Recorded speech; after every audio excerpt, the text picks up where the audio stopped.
History is riddled with names of famous generals and leaders that still resonate with us today. Alexander the Great, Napoleon, Julius Caesar, and many others. In this video, we don't look for the obvious names, but we'll look for the unknown generals that had a serious impact on history. We'll take you through ancient history of Europe and highlight our disputed top 5 of generals or leaders that you should know of. Let us know in the comments who you missed and if you liked our selection.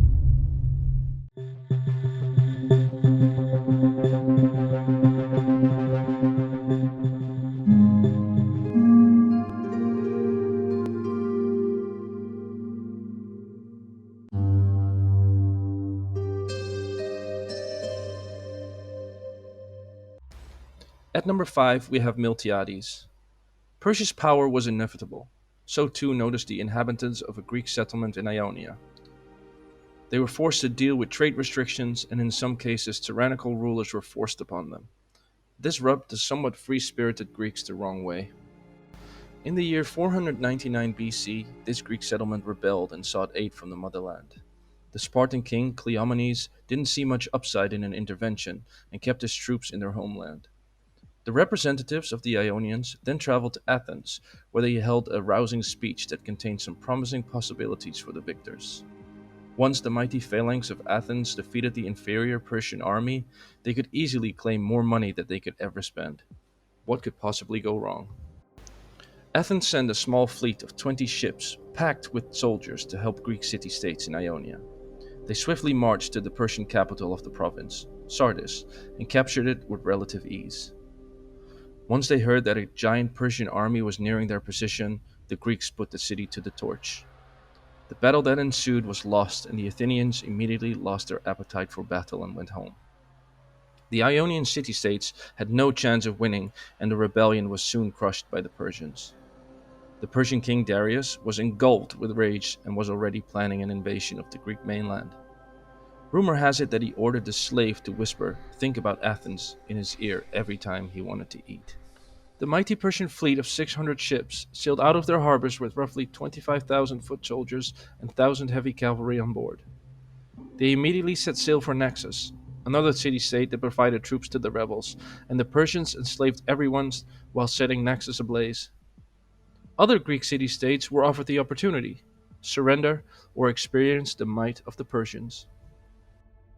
Athens, however, wasn't willing to go down without a fight, and mobilized their army of 10,000 hoplites and let them march to the beachhead of the Persian army. At the same time, they sent a runner to Sparta to request support. Sparta refused because there was an important religious festival going on. A stalemate ensued and the armies were reluctant to face each other.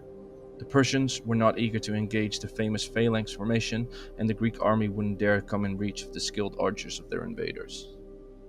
Miltiades was the commander of the amassed Athenian army, and decided to engage the enemy while their cavalry were busy loading and unloading supplies onto their fleet. He enforced the flanks of his army, but weakened the center, and let them march towards the enemy. At the last moment, he had them run to evade the enemy's arrows.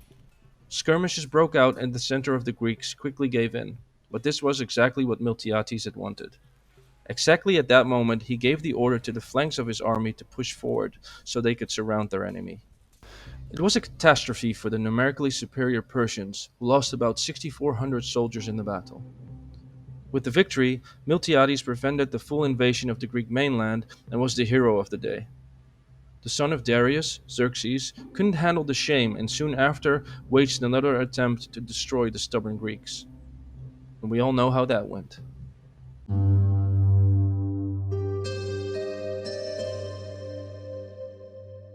When Xerxes succeeded his father as the ruler of the Persian Empire, he decided to invade Greece. According to the Greek writer Herodotus, there were 1.8 million soldiers, 80,000 horses, and a fleet of over 1,000 ships at the gates. Although these numbers seem slightly exaggerated, it does show us that the average Greek was impressed by the sheer number of soldiers that the enemy was able to deploy, especially compared to their own numbers. The Greeks, led by Sparta and Athens, thought of a strategy that would halt the Persian fleet and cut off their supplies, which, in turn, would result in the enormous Persian army being forced to retreat. The Greek infantry strategically positioned themselves around Thermopylae, a small, narrow coastal pass not far from the shore. It was here that they thought they'd have a chance to stop the overwhelming force approaching them. 300 Spartans, led by their king Leonidas, made up the core of the small army. In 480 BC, the Persian army approached Thermopylae, where, if the tales are to be believed, the Spartans were preparing themselves for war without a care in the world. They almost seemed relaxed. After 4 long days of waiting, Xerxes had his armies march. The first attack was handled with relative ease, much to the anger of the Persian king. The next attack would be led by the Immortals, an apt name given by Herodotus to describe Xerxes' 10,000 elite, heavily armed infantry soldiers. However, even they could not succeed in breaking the ranks of the steadfast Spartan soldiers. Persian morale plummeted, while Greek soldiers started dreaming of a possible victory. That was until they were betrayed by one of their own. Ephialtes, a local resident, requested an audience with Xerxes to tell him about the mountain pass going around the Greek troops. And so it transpired. The Greek army was surrounded by an overwhelming number of enemies. During the final war council, one man refused to surrender: Leonidas. He, together with 300 Spartan warriors and some other Greek troops, would make a final stand. The glory of a heroic death outweighed the shame of a strategic retreat. Xerxes offered Leonidas one final chance to surrender by laying down his weapons. His answer? Come and get them. The next day, the Spartans marched on the Persian army, where they dealt yet more damage to an already shocked and somewhat depleted army. However, being outnumbered and surrounded, this was no more than a suicide mission. After a short but fierce battle, Leonidas fell with his army, where, centuries later, they would still be seen as the paragons of courage and heroics.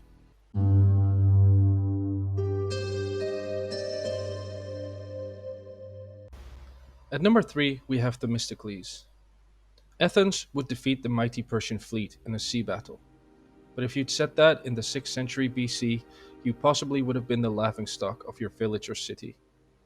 Athens had almost no fleet on which they could rely, and nobody was ready to pay more taxes to build a fleet since the Persians had already been defeated at Marathon, so there wasn't any point. Only a few men kept their eyes to the east and saw that the Persians were still a threat. One of these men was Themistocles. He knew that if they didn't defeat the Persians at sea, they would soon be overwhelmed by their sheer force and resources. However, Themistocles was as cunning as he was ambitious. The Athenian focused his attention on an old rival, the city-state of Aegina, where he hoped he would get sufficient funds to build a fleet of triremes. With a bold lie, he succeeded in getting his funds, and within 2 years, Athens built over more than 100 ships, a great achievement that would eventually pay off. Themistocles was right, and the Persians came back with a vengeance. They defeated the Spartans at Thermopylae and rolled on like there was no tomorrow. Fortunately, Leonidas bought enough time to evacuate Athens, and as a result, the Persians conquered a city full of ghosts. The Greek fleet lay at bay by the city of Salamis. Most of the admirals were scared and were poised to withdraw to a safer location, but not Themistocles. He argued that once the Persians were at full steam, every city-state was at risk. The admirals gave in and the battle plans were forged. It was now or never. The Persians had an overwhelming numerical advantage. 900 triremes manned by experienced and battle-hardened sailors against 300 Greek triremes manned by rookies. The odds were against Themistocles and the Greeks, so he came up with a cunning strategy. He gave a loyal servant the job to tell King Xerxes that the Greeks would flee to open sea. Xerxes took the bait and gave the order to engage. By rowing backwards, the Greeks gave the impression that they were indeed on a full retreat. As more and more Persian ships entered the Bay of Salamis, Themistocles gave the order to ram the enemy ships. The Persians couldn't be more surprised, and their ships were so close to each other that there was no room for maneuvering. To add insult to injury, there were still more ships coming into the bay. At the end of the day, over more than 200 Persian ships were sunk, and the Greeks lost only 40. Over more than 40,000 soldiers lost their lives. The Persian army retreated due to the fact that they could be cut off from supplies. After that, no other Persian king would dare to invade Greece ever again. But despite his heroics, the Athenian elite distrusted Themistocles after lying to them about the money, and they were afraid that he would take power. So the Athenian ruling families took matters into their own hands and had him exiled. He reluctantly agreed to this unfair treatment and avoided bloodshed. He sacrificed himself for the greater good.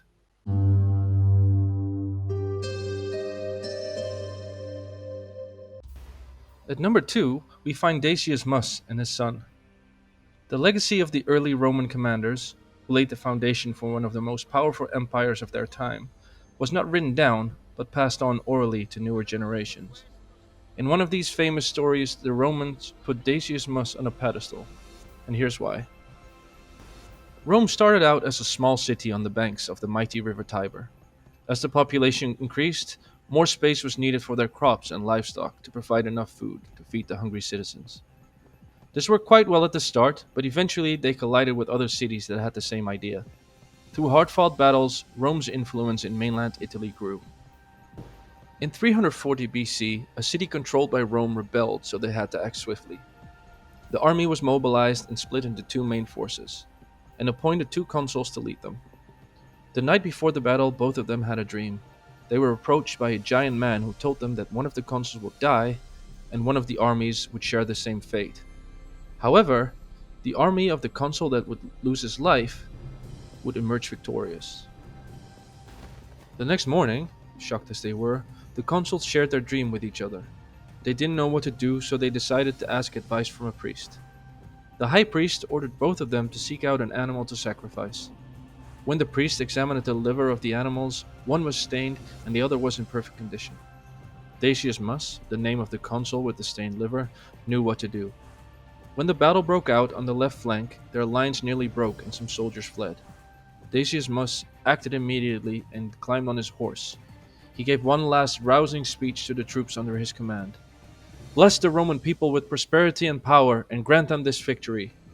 He rode away and sowed terror in the ranks of the rebellious soldiers, but eventually died in heroic fashion. By offering his own life, the Romans won the battle. Decius Mus's son, who shared the same name, followed his dad in similar fashion during another hard-fought battle in 295 BC. We can find Mus Jr. on the battlefield where the Roman defensive lines were about to break and considerable number of soldiers were already fleeing. Decius Mus Jr. then shouted, "Why should I try to avoid my fate? My family is blessed with the honor that we can give our lives for the great city of Rome." Soldiers saw him running towards the enemy, which stopped their own retreat and boosted their morale. The enemy was shocked by the sight of this because certain victory was within their grasp. Decius Mus's final effort turned the tables and the Romans would eventually win the battle.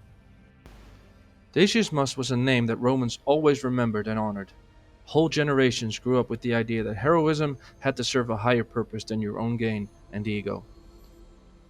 His self-sacrifice is why we put him at number 2.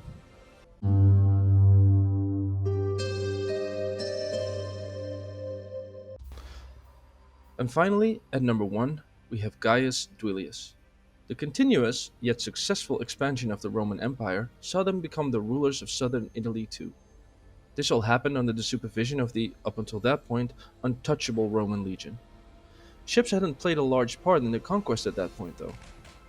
After taking Naples, the Romans did notice that both Greece, as well as their future nemesis Carthage, were very adept at navigating the Mediterranean Sea.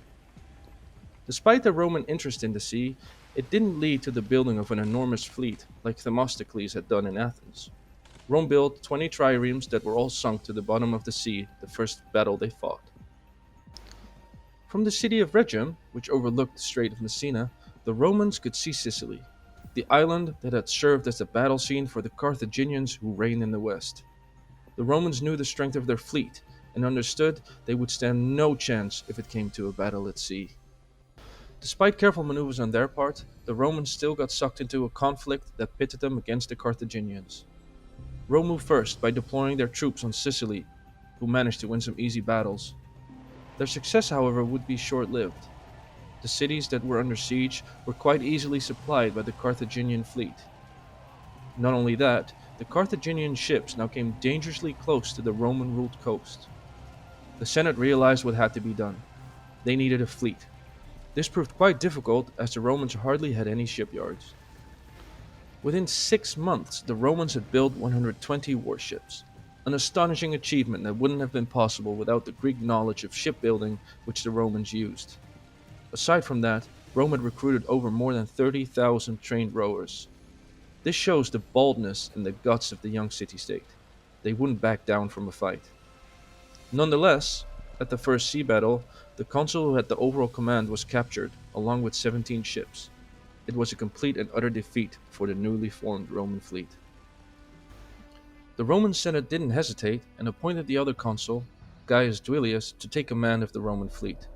Although a great honor, Gaius must have known what giant problems he was getting into. The odds were stacked against him. The Carthaginians had the numerical advantage of 130 against his measly 83 triremes, and they had the experience of tactical maneuver in battle.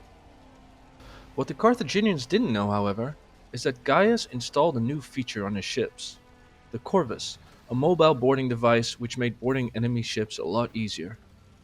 This changed the nature of warfare from naval to regular combat that the Romans favored. When the battle commenced, the Carthaginians were confused by the contraptions the Romans had installed. Nonetheless, they rode towards their enemy with all the confidence in the world. It was only after the first corvi were put into action that the Carthaginian confidence started to waver. Their marines were no match for the battle-hardened Roman soldiers, and the Carthaginians didn't know what hit them. Before the clouds of battle dissolved, they had lost around 50 ships and even more men. It put a dent in their undefeated reputation. This was the push the Romans needed in their battle for Sicily. Gaius Duilius was credited for his remarkable and somewhat surprising victory, and deservedly so. The Senate erected a commemorative column on which his heroics were depicted, and he was allowed a victory lap through Rome. After he passed away, his name quickly faded from the Roman minds, who seemed to prefer generals who won victory after victory on land. But now you know, Duilius is a name we simply can't forget. Thank you for watching, and we hope you enjoyed the video. If you feel like a different hero should have made the top 5, let us know down in the comments. If you enjoyed the video, leave a like, subscribe, and as always, see you next time.